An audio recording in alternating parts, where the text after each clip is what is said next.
Hello everybody, as you can see, look in the top left corner. I'm going to just react to it real quick. I think I've watched this before, it's pretty amazing. Let's watch it again. I'll watch it again, and you guys can watch it with me. Reactor time. Oh, okay, let's listen. Of course it would decide to come back today. Of all days. Any foggy day is fair game. But today, if it was smart enough to keep track of time, I'd say it was mocking me. It would have been easy to stay home that day. Maybe do something useful. Help pond the fields or hang the washing up to dry like Ma asked. But the sun was so warm and inviting. A perfect summer day like that couldn't be wasted. But even then, there's a million other things a kid could have done in a farm bathed in sunshine. Plenty of places I could have gone. Of course, they told us to stay out of the woods, but I always sneaked out, and they never stopped me. I thought Mom was paranoid. Who ever heard of people disappearing in those woods? That's the kind of stuff you hear in children's books. Pa gave that indifferent, listen to your mother nod whenever Ma brought it up. Probably too busy to care what she was lecturing me about. Despite it all, I figured this is real life, not some fairy tale. There's nothing but critters and mischief out there. What really sent me into the woods that day was naivete, bravery, and a girl named Caroline. Even after thinking about it all these years, I can't quite put my finger on the moment things went wrong. Maybe I just wasn't alert or observant enough. Milo sure was, though. Good old boy. His walk got more and more tense, and he started growling. He always did that when meeting new people, so it was easy to dismiss. By that time, we were getting pretty deep into the woods, and I expected her to pop out from behind a tree at any second. She was definitely nearby, but I couldn't find her. And then she started calling my name, asking me to find her. Jackson, here! Jackson, come! Her voice was muffled, staticky, or maybe she was just further away from the spot where we said we'd meet. That's what Siren had. So if you copy someone's voice, that's what it's going to sound like, everybody. Now let's continue. She wasn't as familiar with the woods as I was, so I started to worry that she'd gotten lost, even though she didn't sound scared. I arrived at the meeting spot, an old stump that kind of looked like it had a face carved into it. The woods were darker, the trees much taller and more dense, and there seemed to be fewer creatures around. It was quiet. No bird calls or squirrels scurrying up and down the tree trunks. I called to her a few times, but she just kept calling for me to come. Milo was still on edge, and I was starting to feel tense too. That could have been when things went wrong. After a few minutes, I was worried that she had hurt herself and needed my help. I see Siren Head. So I went off in the direction of her voice, deeper into the woods. I called to her over and over, getting more concerned with every passing minute. The tree trunks were immense, and I can't say that the tales of people disappearing at the hands of a forest-dwelling monster didn't cross my mind. In my head, I was preparing a speech to recite for Caroline when I found her. Something about sending me on a wild goose chase through the woods and making me worry about her. She sounded like she was nearby, but something about her voice was freaking me out. I thought about turning back and calling it quits, but I felt like I was getting close. Then Milo started barking the loudest I'd ever heard him, and darted back and forth around me. I panicked and backed up too quickly, tripping over a root and falling. A sharp pain shot up my leg. From the forest floor, I looked up at the canopy, and my jaw dropped. Standing at least 40 feet tall was the nastiest combination of man and machine I'd ever seen. Its arms and legs were so thin, I could see the outlines of veins and bones beneath the skin. There wasn't a bit of flesh on its torso either. It looked like a vacuum-sealed skeleton. But the creepiest part was its head. Or lack of a head. Atop its neck were a pair of sirens facing in opposite directions. No eyes or ears, but it did have mouths inside those sirens. And as I looked up at it, completely in shock, it turned down towards me and opened its mouths. Jackson! I scrambled to my feet and ran with all the strength I had. Milo bulked by my side, just as afraid as I was, hearing the deafening sounds of trees cranking around me, their enormous trunks splintering and crashing to the ground. That's when the siren started blaring from the creature's head. My muscles burned and my lungs screamed for air as I burst into the clearing of our east field. Ma was standing by the truck on the far side, her mouth open in disbelief. I'm sure she could have felt the ground shaking from a mile away. Pa was already running towards me with a shotgun, but as he saw the horror that came behind me, he stopped dead in his tracks. Eyes wide, he pointed to the entrance to the tornado shelter built under the house. I didn't think that was going to be enough to keep us safe from this behemoth, but my body was giving out. The pain in my leg from falling in the woods was growing with every stride. I put everything I had into that last stretch of my sprint to the shelter. Everybody, Milo... real quick. They're telling us stuff about Siren Head. So earlier, we knew what...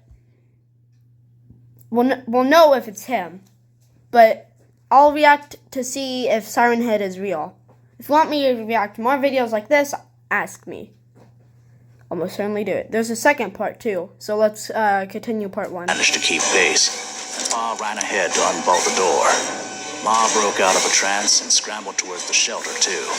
The sirens blared on, though ironically there was no tornado. The door flew open and Pa dove inside. Milo leaped in ahead of me, and I stumbled in a few seconds later. It took a few beats for me to realize Ma hadn't come stumbling through the door behind me. She was running as quickly as she could manage, wild eyes staring right into mine, screaming the whole way. But the thing was faster than her. Its final step toward her shook the ground so intensely, I thought the house was going to come down on top of us. She was knocked off her feet, and its massive hand came down on top of her. I looked away, but Pa was transfixed. I'd never seen such helplessness and pain on his face. Ma cried out my name as it lifted her up, then turned to walk back towards the woods. We couldn't do anything but watch. Jackson, come.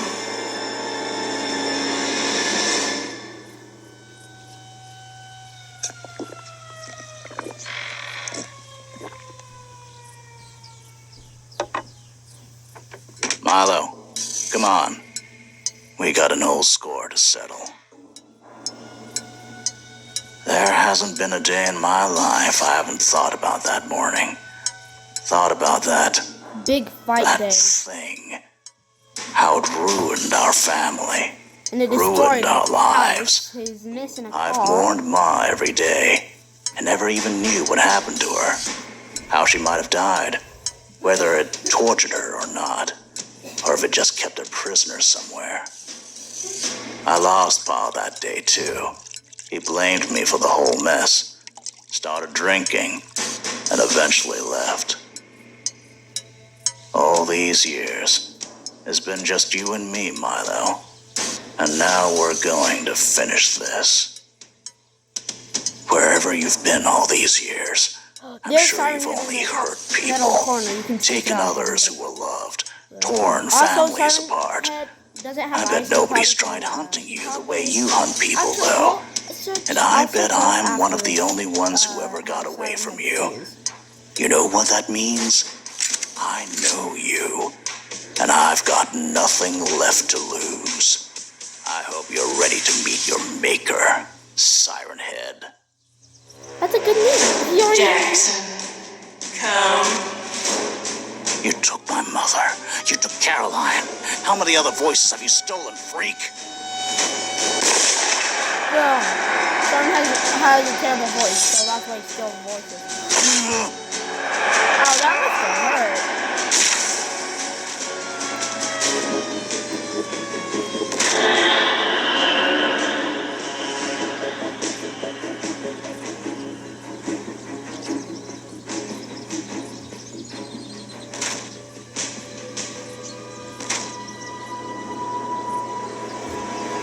Milo's sad now. Milo. Come, Milo.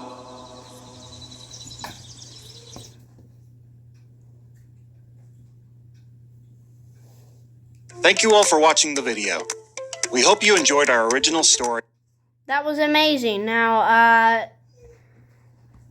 time to go and search it up. Okay.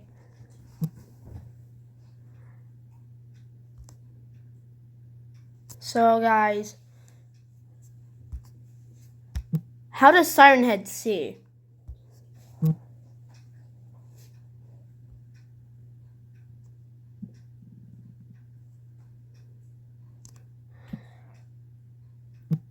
How does Siren Head see?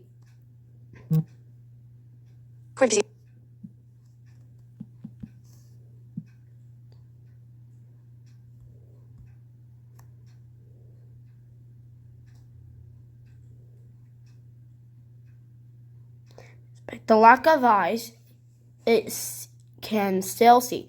Also has. Oh.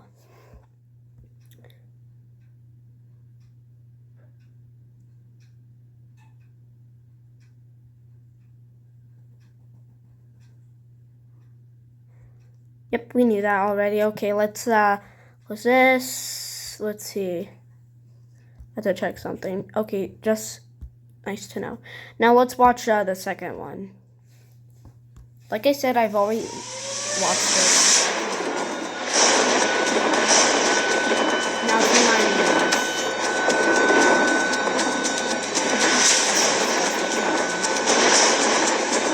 So, if he doesn't hurt Milo, then he just learned something. And he doesn't hurt.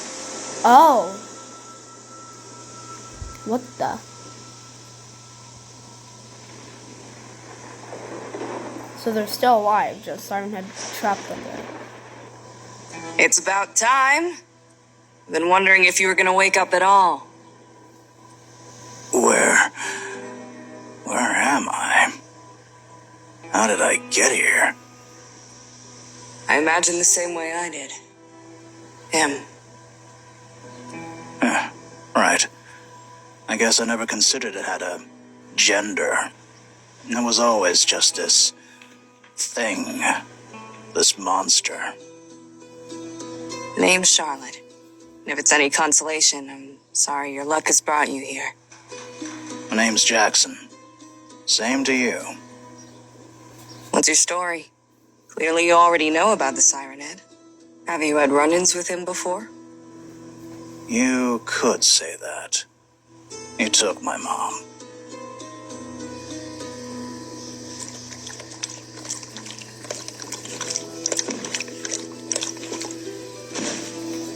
Uh-oh. I'll admit I've never fully recovered. I mean, I went after the guy with just an axe and a shotgun. How nutty must I have been? Every night for years, when I laid my head down, it wasn't the swaying of the wheat or the chirp of the crickets I heard.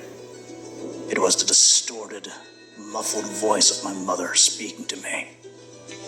It was Siren Head. Wow. That all sounds really rough. I know you probably heard it from everyone close to you, but It isn't your fault, Jackson. Oh, I know it isn't my fault. It's his.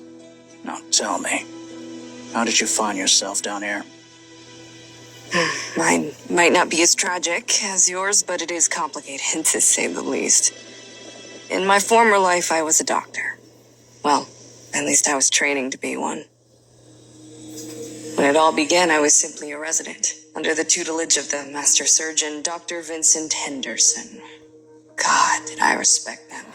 Oh, Henderson. There was no problem he couldn't fix, big or small. It's Trevor Man, if he Henderson. wasn't set on fixing everything he could. That's nice to know. Luckily, I felt the same way. I thought the two of us could change the world. I would have followed him to the end of the earth. Sometimes it feels like I did. On each other. About 2 years into my residency, he became extremely focused on philanthropic aid. We started taking trips to hospitals in more impoverished areas, volunteering entire weekends at a time. He kept pushing me harder, saying that we needed to do more. It was our civic duty. I was constantly exhausted. I couldn't catch a break. If it was anybody else, I would have given up and found a new surgeon to study under, but he was so inspiring. I pushed through so much exhaustion and pain for him and for the people we were helping. Invariably, there were patients that we could do nothing for. Either we were too late or they were too sick. Over time, I started to become accustomed to death, as most doctors do. But Vincent took it hard every single time. He said it felt like he personally failed them. One night, we were closing up his practice, and he pulled a bottle of gin out of his desk drawer. Told me I could stay for a drink if I'd like. And of course I did. As the night went on, he got more and more distraught, going on his usual tirade, berating himself for not doing enough. He said that every patient who died in his care was a life that he'd wasted. That stuck out to me. He never said that before. So I tried consoling him, saying that it wasn't up to him what they did with their lives. Then he looked at me intensely and said, "Maybe not, but there is something we can do with their deaths." He had me follow him into an exam room at the back of the practice, pushed a floor-to-ceiling storage cabinet aside to reveal a metal door that I'd never seen before. Milo! Hey, Milo! Where are you, boy?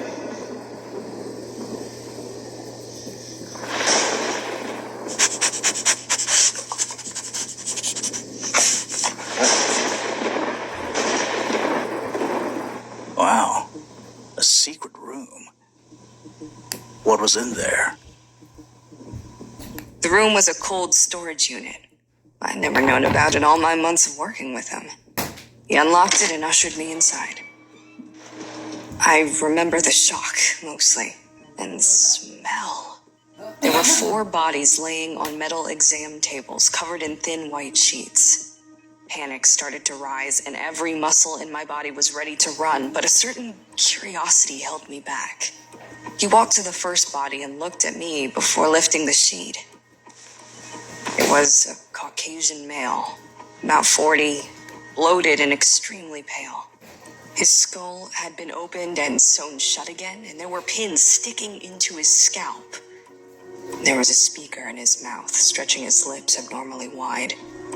The second body Vincent uncovered was a Middle Eastern female, no older than 30, who I could tell had been beautiful before she was hacked up. The third one was very thin, probably someone who suffered from anorexia. She was definitely less bloated than the others, but that could have been because the body was fresher. At this point, my mind was spinning and it felt hard to breathe. Vincent barely showed any emotion at all, probably just trying to gauge my reaction. He did hesitate slightly before revealing the last body, though. I couldn't tell what it had been. The entire head had been removed. Instead of a neck, there was a metal pole sticking out from between the shoulders, and mounted on top of it was a large, cone-shaped speaker. More like a megaphone or a siren than a speaker, really. The body was completely emaciated. The skin was leathery, almost like it had been mummified. I'm gonna stop you right there. This long-winded speech of yours really just boils down to your buddy creating this monster. That's all it is, isn't it? There's more to it. Really, We? What do you mean, we? Just listen. Right after he showed me all of that, he explained the project to me. He needed help, he said. The two of us were doing all that we could, but it wasn't enough. There was still enormous suffering, even within our immediate community. Through this loss of life, he said he could build something useful, bodies to help aid us, if he could reanimate them. This was going to be his greatest achievement, and he asked me to help him. He said he was very close to finishing the project, and he was sure his next one would work, but the operation would be delicate and lengthy. He needed me. So what? You're in love with this guy, and you just do anything he asks? It was complicated. I didn't say yes right away. I said I'd need time to think it over, which he agreed to. I knew it was disrespectful to the people whose bodies he used. I knew it was unnatural. Seriously, kid, I was torn about it. I couldn't sleep at night. My devotion to him and my belief in his work were pitted against this grotesque and extremely illegal project. But he procured a body just a couple days later, and when he called on me to step up, I just couldn't refuse. Procured a body? Jesus, did you never ask where he got them from? Of course I did. I had a lot of questions. So many that I thought he would accuse me of prying and throw me out of his office, or worse. But he was always patient and answered every question with the same calm logic he used that first night. The bodies were from a colleague of his. With the number of people that he helped, he'd won a ridiculous amount of favors and trust in the community. And why the speakers? Oh, the muscles used to create speech are much harder to control than muscles in your arms or legs. These things didn't need to talk much, but if they were going to interact with our patients, they need to speak a little. So the speakers were easier than trying to get their mouths to work. Well, we only accomplished that once. On him. I wasn't even in the room for that part. He asked me to step out, but the rest of the operation was grueling. Prepping the body took nearly 20 hours. And then we had to remove the head, attach the sirens, string wires around, graft muscle onto metal, cover the really gross-looking parts with extra skin. Felt more like an installation than an operation in some ways. He pumped that body full of steroids, had it attached to huge monitors, used electric charges. It was so experimental. I had no idea how he came up with these techniques, if you could even call them that. So I was right. You made it. Sure, we both did. I felt conflicted the entire time, but once the thing came to life, you have to understand, I thought this would only lead to good things, less suffering. I was proud to some extent. At first, it seemed to go really well. We would give it simple commands, and it would listen. We just kept him in his office doing little tasks under supervision. Then, I think, Vincent went back and worked on him a little more without me. He started growing. And by all laws of logic, that shouldn't have happened. He wasn't truly, really alive. At least at first. He became more violent and hard to control, and one day he just broke through the wall of the office and ran off. Strong. We tracked him down to this wooded area, and it wasn't hard. He created this path of destruction wherever he went. It wasn't anything like he does now, though. He was only about 10 feet tall at the time. When we found him, he was blundering around in circles and spouting nonsense from his sirens. He seemed confused, honestly. It was all just radio static and the occasional word jumble.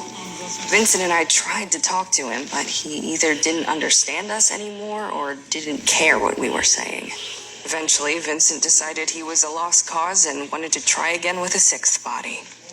But by that point, I was thoroughly horrified at what our creation had become. I told him I was out. I couldn't continue the project anymore. And I've spent all my years since then tracking Siren Head, trying to figure out how to undo my mistake. Milo, there you are. Good boy, Milo. So apparently Siren Head's nice to animals but hates humans? Nice to know, everybody.